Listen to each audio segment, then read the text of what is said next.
114वीं रात।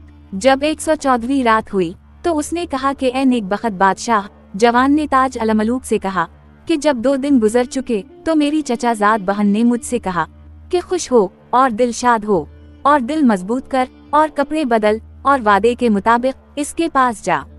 ये कहकर वो उठी और उसने मेरे कपड़े बदलवाए और खुशबू लगाई।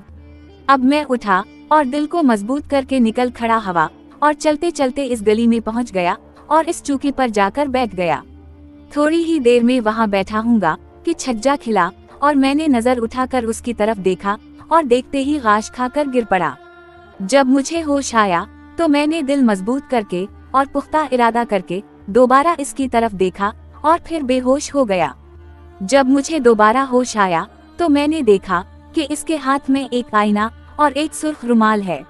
जो ही इसकी नजर मुझ पर पड़ी तो उसने अपनी कलाई बरहना करके 5 उंगलियां खोल दें और उन 5 उंगलियों और हथेली से अपना सीना ठूंका।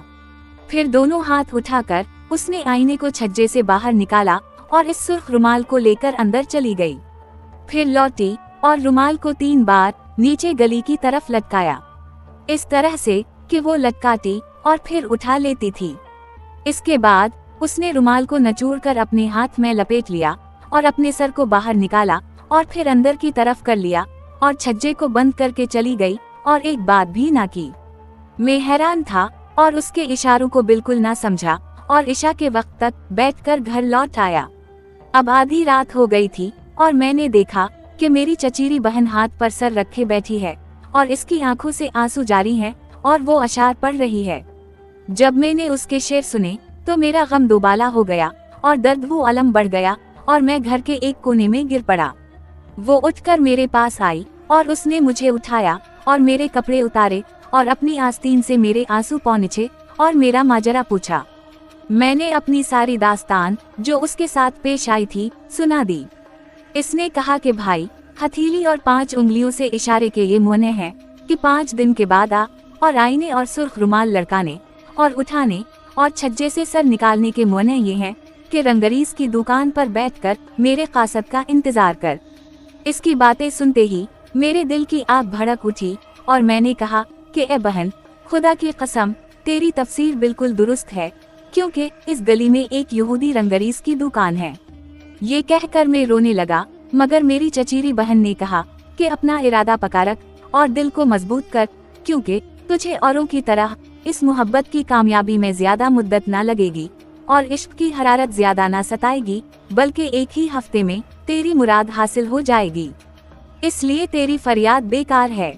ये कहकर वो मुझे तसल्ली देने लगी और मेरे लिए खाना लाई। मैंने एक लुकमा उठाया और चाहा कि खाऊं, लेकिन ना मुझसे कुछ खाया गया, ना पिया गया और ना नींद आती थी और रंग जर्द पड़ गया और रंग रूप बिगड़ गया, क्योंकि इससे पहले मैं कभी आशिक ना हुआ था और मोहब्बत का मजा ना चखा था। इस वजह से मैं दुबला हो गया और मेरी वजह से मेरी चचाजाद बहन दुबली होने लगी। वो हर रात मेरी तसल्ली के लिए आशिकों और माशूकों की कहानियां सुनाती, यहाँ तक कि मैं सो जाता और जब मेरी आंख खलती तो मैं देखता कि वो मेरी खातिर जाग रही है और उसके रुखसारों पर आंसू बह रहे हैं। इस हालत में वो 5 दिन गुजर गए। अब मेरी चचेरी बहन ने उठकर मेरे लिए पानी गर्म किया और मुझे नहलाया और कपड़े बदले और कहा कि इसके पास जा, खुदा तेरी मुराद पूरी करे और तेरी आरज़ू बदलाए और तुझे तेरे मशौक से मिलाए। मैं चल खड़ा हवा और चलते चलते इस गली में पहुंचा। ये सनिच्चर का दिन था और मैंने देखा कि रंगरीज की दुकान बंद है, मगर मैं वहां बैठ गया। यहाँ तक असर की अजान हुई और फिर सूरज पीला पड़ने लगा और मगरिब की अजान हुई और फिर रात हो गई, मगर ना मैंने इसे देखा और ना इसकी आवाज सुनी और ना कोई खबर आई। चूँकि मैं अकेला बैठा हुआ था, मुझे डर लगा और मैं उठकर मतवालों की तरह झूमता चल दिया और घर पहुंचा और देखा कि मेरी चचेरी बहन अजीजा खड़ी हुई है और एक हाथ से खूंटी पकड़े हुए है जो दीवार में गाड़ी हुई है और दूसरा हाथ अपने सीने पर रखे हुए है और आही भर भर कर अशार पढ़ रही है। जब वो फारिग हुई तो उसने मेरी तरफ मुतवज्जह होकर अपनी आस्तीन से मेरे आंसू पहुंचे और मुस्कुराने लगी और मुझसे कहा कि ए भाई, खुदा ने जो तुझे दिया है वो मुबारक हो, मगर तो रात को अपने मशौक के साथ क्यों नहीं सोया और अपना अरमान क्यों नहीं निकाला।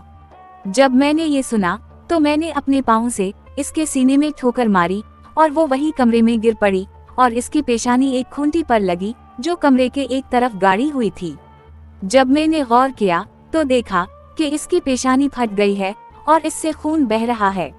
अब शहरजाद को सुबह होती दिखाई दी और उसने वो कहानी बंद कर दी जिसकी उसे इजाजत मिली थी।